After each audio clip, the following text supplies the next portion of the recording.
তিন সদস্যের একটি ব্যান্ড দল নিক্যাপ সঙ্গীতকে ভিন্ন আঙ্গিকে তুলে ধরতে তারা নিজ মাতৃভাষার সাথে আইরিশ ঐতিহ্যের মিশেলে তৈরি করে র‍্যাপ গান। তাদের গানে বাস্তব ও জীবনমুখী কথার গাঁথুনি যেন মুগ্ধ করে শ্রোতাদের। কিন্তু র‍্যাপ গানের বিদ্রোহী কথাই জন্ম দেয় এক আন্দোলনের। আর সেই গল্পে নির্মিত সিনেমা নিক্যাপ এবার মুক্তি পাচ্ছে প্রেক্ষাগৃহে।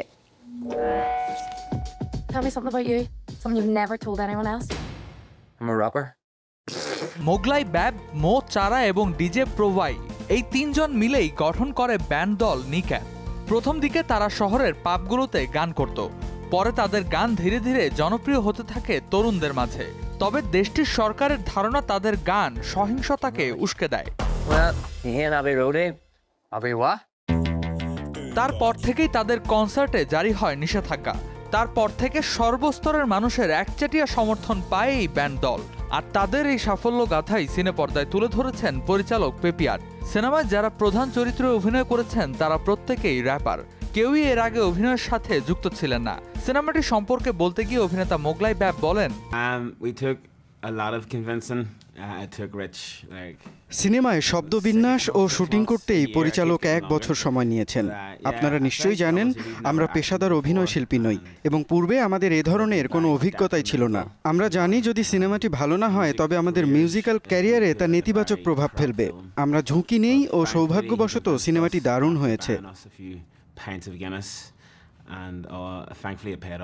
পরিচালক রিচ পাপিয়ের যখন তাদের গল্পকে পর্দার জন্য মানিয়ে নেয়ার বিষয়ে যোগাযোগ করেন তখন ব্যান্ডের সদস্যরা সবাই সহযোগিতা করার প্রতিশ্রুতি দেন। তবে সিনেমায় বেশ কিছু চ্যালেঞ্জের কথা জানিয়ে পরিচালক বলেন, তাদের সাথে আমার প্রথম দেখাতেই আমি বুঝেছিলাম যে এদের আইরিশ ভাষা শেখার প্রয়োজন আছে, কারণ ভাষাগত সমস্যা থাকলে অভিনয় কখনো আত্মিকভাবে সম্ভব নয়। যেহেতু সিনেমাটি একটি বায়োগ্রাফিক্যাল ফিল্ম, তাই নির্ভুল তথ্য এবং অভিনয়ের জন্য অভিনয় শিল্পীদের আইরিশ ভাষা জানাটা ছিল খুবই গুরুত্বপূর্ণ। মজার বিষয় হলো অভিনয় শিল্পীরা যেখানে ভাষা শিখতে যায় সেখানে সবাই এই ব্যান্ডটির ভক্ত ছিল। প্রথমবারের মতো এই সিনেমায় অভিনয়ের অভিজ্ঞতা নিয়ে ব্যাব জানান, আমরা কখনো মেকআপ নেইনি। হ্যাঁ, এটা সত্যি। তবে এটাও সত্য যে আমরা কয়েক মাস অভিনয় ক্লাস করেছি, যা ছিল খুবই উপভোগ্য।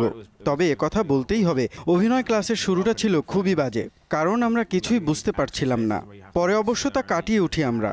ক্লাসে বলেছিল একে অন্যের চোখের দিকে 10 মিনিট তাকিয়ে থাকতে। এই বিষয়টা আমাদের বেশ কাজে আসে। আমরা বেশ উপভোগ করেছি। জার্নিটা ছিল বেশ চ্যালেঞ্জিং ও উত্তেজনাপূর্ণ। সিনেমাটি প্রথমবার প্রিমিয়ার হয়েছে 2024 সালের স্যান্ডান্স ফিল্ম ফেস্টিভ্যালে, আর সেখানেই শ্রোতা পুরস্কার জিতে নেয় এটি। আগামী 2 আগস্ট সিনেমাটি মুক্তি পাবে যুক্তরাষ্ট্রে। Redwan Ahmed, showbiz tonight.